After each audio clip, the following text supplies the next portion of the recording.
Salut, bienvenue sur la chaîne de l'Alpha, moi c'est Camille et aujourd'hui on se retrouve pour une nouvelle vidéo. Tout d'abord, je voudrais vous dire un grand merci, on est à 1000 abonnés sur la chaîne, je suis trop contente. Ça fait genre 2 ans que je fais des vidéos et je suis genre trop contente qu'on ait atteint les 1000 abonnés, c'est vraiment un palier super important pour moi, donc voilà, je voulais vous dire un gros merci. Aujourd'hui on se retrouve sur une nouvelle vidéo sur Webtoon. Parce que déjà ça fait hyper longtemps que j'en ai pas fait une, je crois que ça fait 3 mois je dirais. Et vous avez été quelques-uns à me demander « Ah Camille, fais une nouvelle vidéo s'il te plaît » ou me faire des feedbacks sur les vidéos que j'ai déjà faites. Et ça me fait trop plaisir, Webtoon c'est vraiment une partie de ma vie que genre ça compte beaucoup. Donc je suis trop contente de pouvoir partager cette passion avec vous. Donc j'ai sélectionné quelques webtoons à vous présenter aujourd'hui. Vous m'en avez conseillé encore d'autres. Je pense que je ferai une autre vidéo sur les webtoons que vous m'avez conseillé d'eux, vu que j'en ai déjà fait un, donc il est ici. Voilà, donc on va commencer. Alors le premier webtoon dont je voudrais vous parler, c'est Lore Olympus. Je sais qu'en français ça s'appelle pas comme ça, mais il est disponible en français, d'accord? Je sais que la dernière fois j'avais fait essentiellement des livres qu'on lisait que en anglais et tout, donc c'était pas pratique pour ceux qui parlaient pas anglais. Mais cette fois-ci j'en ai trouvé un qui est dans les 2 langues, donc ça c'est trop top. Donc en gros, Lore Olympus ou Tradition d'Olympus, c'est une série adaptée sur l'histoire d'amour entre Hadès et Perséphone.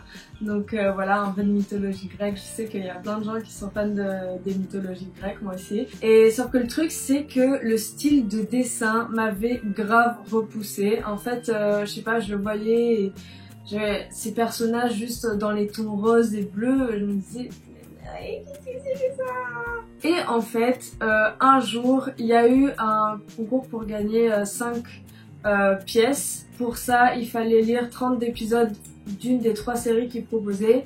Et parmi celles-ci, il y avait Lore Olympus. Et moi, je me suis dit, bon allez Camille, tu veux bien gagner 5 pièces, donc fais-le. J'ai commencé par le premier chapitre, j'avais déjà lu.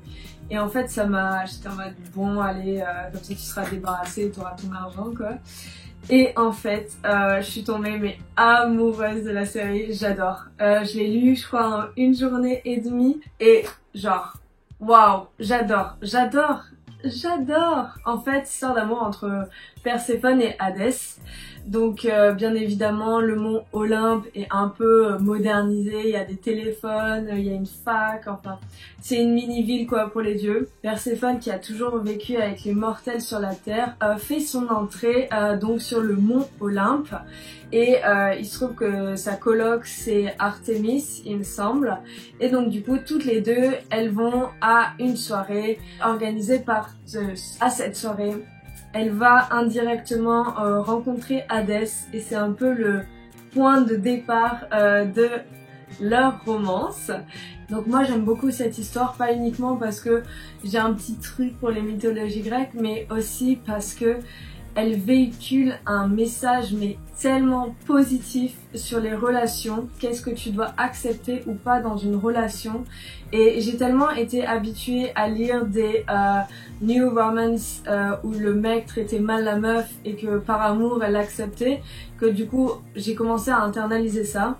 Et en fait en lisant cette histoire je me suis rendu compte que bah non, en fait si le mec il te traite comme ça, genre c'est pas une bonne chose. Cette histoire c'est une leçon de vie. Je sais que ça paraît un peu dramatique et tout, mais je pense que réellement en lisant vous allez comprendre. Elle gère, enfin je dis elle, mais peut-être que c'est un écrivain, en tout cas le créateur de ce webtoon aborde des sujets qui sont assez délicats tels que les rapports sexuels sans consentement et elle le gère d'une manière mais tellement fine et avec un message tellement fort derrière. Le créateur te donne des outils pour un peu faire face à ça, donne plein de conseils à l'entourage. Donc par exemple, si ça t'est pas arrivé à toi personnellement, tu vas voir comment il faudrait agir autour de cette personne. Enfin bref, comme je dis, c'est vraiment une leçon de vie ce webtoon. Donc je vous le conseille mais à 100% avec Windbreaker.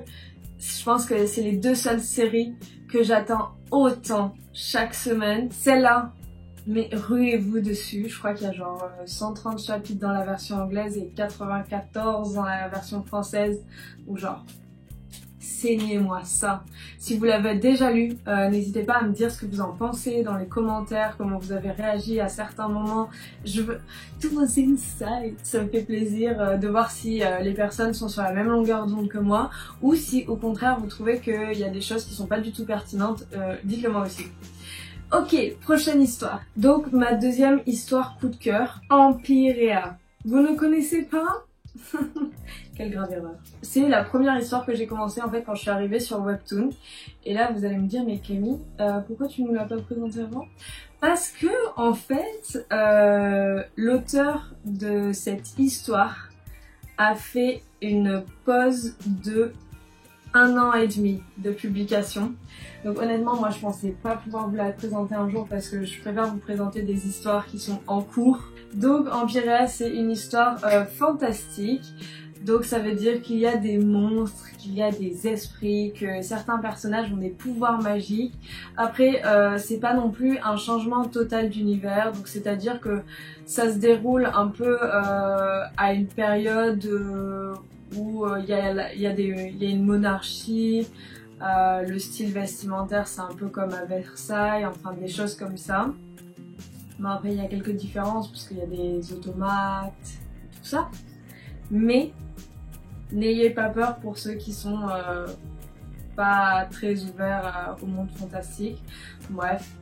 Et cette histoire est magique. J'adore cette histoire. Déjà parce que les dessins sont époustouflants. C'est un des seuls webtoons que je connais qui a des dessins animés dedans. Et je crois qu'en plus des fois il y a des musiques. Et donc du coup voilà. Donc, sans plus continuer à vous teaser encore plus sur cette histoire incroyable, je vais vous parler de l'histoire. Donc, en gros, le plot, c'est depuis des centaines d'années, 12 gardiens et... je traduis en instant T, donc soyez gentils. 12 gardiens et chevaliers qui servent à protéger l'espèce humaine des terribles Kirs, qui sont des anciennes créatures qui se nourrissent d'âmes. Cependant, une série d'attaques brutales et rapides menace la paix fragile entre les royaumes. Maintenant, Hawk, un chevalier qui ne plaide allégeance à personne, et Kira, une jeune inventrice, vont devoir s'épauler à travers cette terrible tempête. Histoire d'amour en préparation, je crois bien. Du coup voilà, c'est vraiment trop cool, j'adore cette histoire. J'espère que je vais arriver à avoir un son clean parce que maintenant on passe l'aspirateur dans la maison. Il y a mes voisins qui font des travaux et je vous ai mis sur la fenêtre, donc comme ça vous pouvez tout entendre. Donc du coup je vous recommande d'aller la lire. Voilà, il y a pas mal de chapitres, ça vaut vraiment le coup. Moi je l'aime et voilà. Comme on dit, j'avais 203. Donc la troisième histoire ça va être White Blood. White Blood, c'est une histoire qui est française. Donc pour une fois que je trouve une histoire exclusivement française, je suis contente. C'est l'histoire d'une étudiante qui vit dans un monde où il y a depuis 10 ans, des vampires et ça menace donc du coup tout le monde humain parce que ils peuvent plus sortir tard le soir, il faut qu'ils soient toujours accompagnés. C'est vraiment le quotidien de toutes les femmes dans cette génération. Bref. Et donc du coup, bon bref, ils sont des vampires. Voilà, elle est orpheline, elle a des frères et sœurs. Enfin du coup, c'est tous des orphelins, mais c'est dans les orphelinats, c'est juste une big family, ok. Donc du coup, eux, c'est une big family. Le gars qui est responsable pour eux, c'est un religieux. Donc c'est le père Michael. Love sur lui. L'histoire, ça va être qu'on découvre que c'est une vampire. Et pas n'importe laquelle. C'est une centaure hyper badass. Comment on le sait? Bah en fait le premier chapitre, c'est elle qui se bat et qui nique sa mère à toutes les personnes dans la pièce. Et le chapitre suivant, c'est quand tu reviens en arrière et tu découvres un peu sa vie banale en tant qu'étudiante et tout. Le plot de toute l'histoire, c'est elle qui va essayer de convaincre ces méchants vampires qui, à travers la corruption, prennent le dessus sur la société humaine et en font quelque chose de vraiment vraiment très néfaste. Donc elle est en un non-non-non, donc elle s'associe à un inspecteur ultra sexy, on se demande pourquoi. Et donc du coup voilà, ils vont essayer de sauver le monde. C'est parce que je suis juste saoulée, parce que ça fait 4 jours que je dois tourner cette vidéo. Aujourd'hui je décide de la tourner parce que je dois la sortir demain. Et en fait il y a plein de bruit autour de moi. Donc j'espère que cette vidéo vous a plu malgré la catastrophe que c'était. Si vous voulez me parler de certaines histoires qui vous plaisent, vous pouvez les mentionner dans des commentaires et je les mettrai dans ma prochaine vidéo qui sera les webtoons que vous m'avez conseillé de.